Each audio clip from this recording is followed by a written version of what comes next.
So my earlier method, the one that I presented, in order to find the zeta zeros, for me to replicate how finding the zeta zeros works, I actually went to the database and specify the t's myself, and so that is very limited. I can only look for a few t numbers.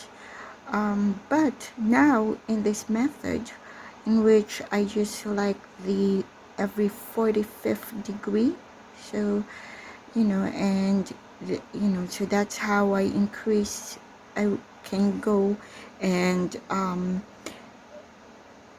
that is how I can find the t numbers with the lowest modulus, increase. How I can do the search is by and how I can keep increasing is actually by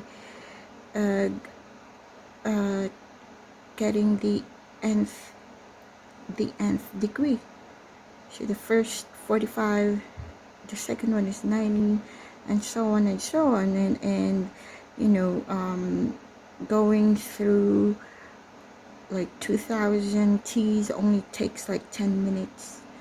As my methodology before, like just the 40 specified t, although I also selected for like 32 sigma, took like many hours. But this specific method, the t's are increased by 45 degrees increment.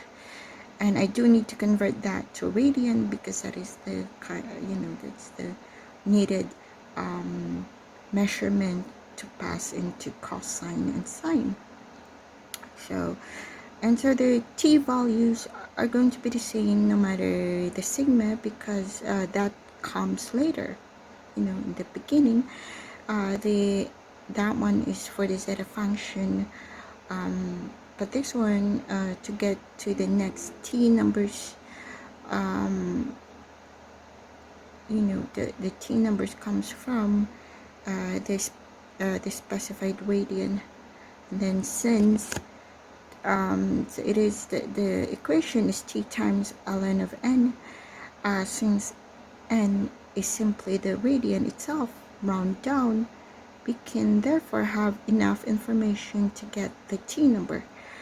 So that's how the t numbers were, that's how we find those t numbers at every nth degree. And then as you can see, the effect of the cosine and sine is, the thing is we have a denominator, we have an n square root of sigma, and as you increase n, it also increases the denominator, and we divide that, but it's not just one single division, and n has to be increasing linearly, so we have to do step 1, n equals 1 up to that radians n number. So what we see is almost like a cosine, a new number for cosine and sine new values that is really distinct, that is almost impossible to trace from the original cosine and sine. So without that zeta function, when you just have the cosine and the sine, it has it really is just because it's every 45th, so it is a very clean output. It could be -1 and 0, or halfway through the negative 0.7 and 7 and that. But when you pass it into the zeta function, which is also being divided and by a number with an exponent, what we find is that the output is really very different, and then that's how we get the modulus. So that's how we plot it. And for the central sigma between 0 and 1, we do see that it does look almost the same with other sigma. It spirals the same, there's those curvatures and everything, but as we increase the sigma to the right, more positive, close to 1 or greater than 1, then we do see it straightening a bit, less curving, less oscillations, more linear, more straight path to going upwards.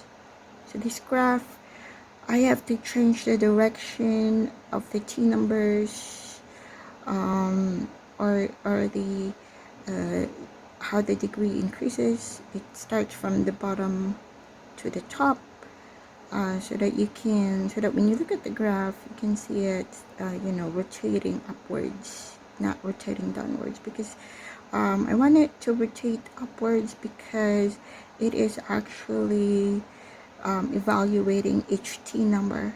And so when you increase the t, so it has to be increasing upwards, because that reflects the fact that we as more and more is added, more and more degrees were added, we're also increasing the whole numbers that were being evaluated.